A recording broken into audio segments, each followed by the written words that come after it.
if I wasn't streaming tonight, the story on The Who would have been my next video. I can guarantee you that. Because I never actually made a proper video on this Who because I covered it so well in a previous stream.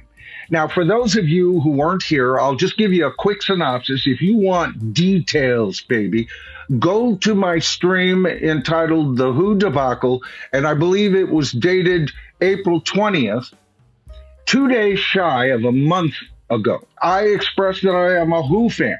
Always have been a Who fan. And the concert I saw them, you had Roger Daltry on lead vocals, Pete Townsend on guitar, Keith Moon on drums, and John Entwistle on bass. That's the Who for me.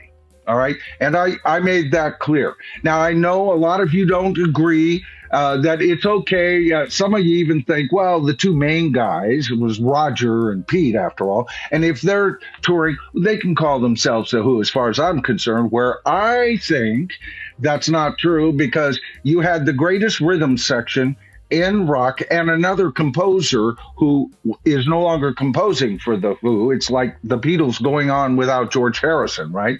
And you had that in John Entwistle on bass, and you had Keith Moon on drums. To me, that's the Who, but if you think this is the Who, then we'll call them the Who for all intents and purposes for tonight's stream from this point on. So the Who did a series of shows in London way before they ever announced the This Song Is Over tour, which is now the current North American tour that they're propagating. I thought it was a lackluster performance. All right. And indeed, it got to a point where there was a breakdown during one of their performances, and Roger Daltry was very upset because he complained that the mix for the drums were in his earphones too loud, right? As if Zak Starkey had any control over what the mix was going into his headphones, and we talked about how that is. I'm not going to go through it. If you want the druthers, go on over to my other stream after this one, and I guarantee you, I go into detail on this. So in no way was the mix in his headphones Zak Starkey's fault.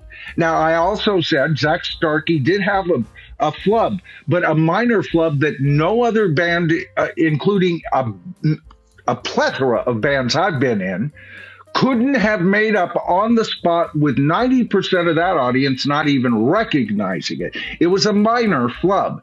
But the big flub that made it that minor flub by Zak Starkey, that made it into a big flub, was by Roger Daltry, who missed his cue on the voice, irregardless of what he heard. He stuttered, he stopped, and why was that such a big thing to him?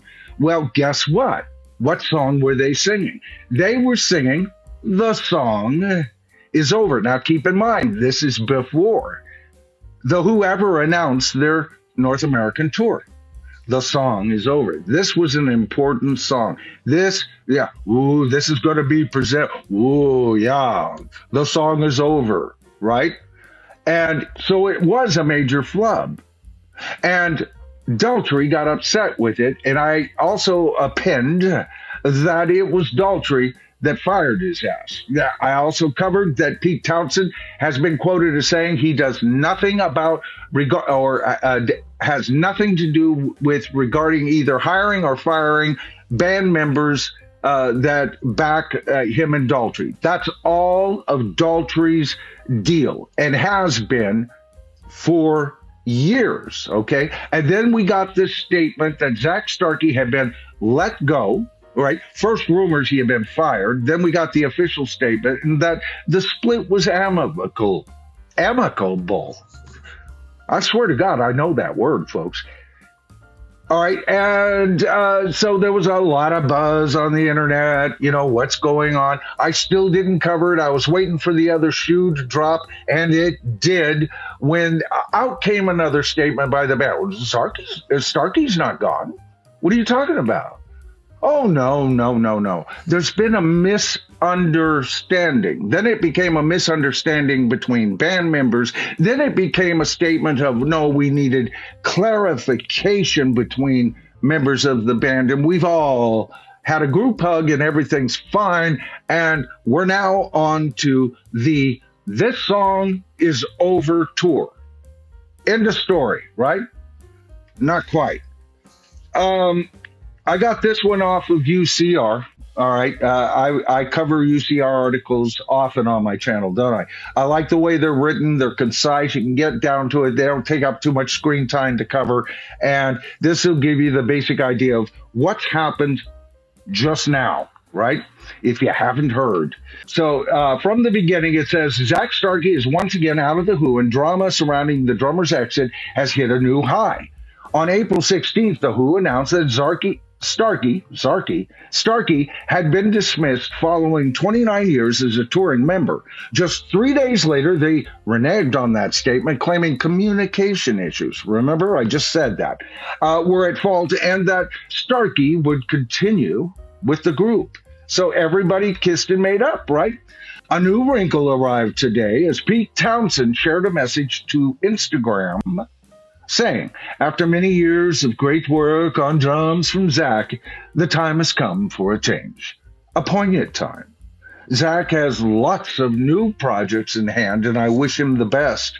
Scott DeVores, all right, remember the name, Scott DeVores, who has worked with Roger's solo band, will join the Who for our final shows. Please welcome him. Here's what Zak Starkey has to say. I was fired 2 weeks after reinstatement and asked to make a statement saying I had quit the Who to pursue my other musical endeavors.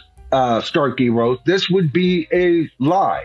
I love the Who and would never had quit. So I didn't make the statement. Quitting the Who would have also let down the countless amazing people who stood up for me. Thank you all. 1,000,000 times over and more through the weeks of mayhem, of me going in and out and in like a bleeding squeeze box. Ooh, good one. Zak. Oh, perfect word, right? Got them with their own words.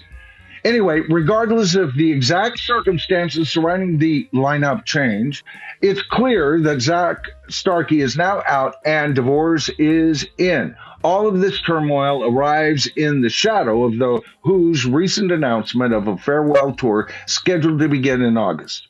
All right, so now think about what was just said and who responded. I thought Pete Townshend didn't have anything to do with hiring or firing, the talent. All right. And this is after 29 years of service. Now, because I don't recognize this lineup, that has nothing to do with it, folks. A lot of you recognize this lineup. And my God, they have a drummer that's been there longer than Keith Moon ever could dream of being in the Who. So even though it's not out and out pedigree, it's certainly, you would think, if they're touring as the Who, this guy's one of the Who or one of the new Who. And like the Eagles, it turns out that, well, and as we have always known, he's a hired gun. But he's a long term. It would be like Don Henley firing Joe Walsh right now. All right. Everybody would be surprised. What? He fired one of the Eagles? Well, Joe Walsh has never been officially an Eagle.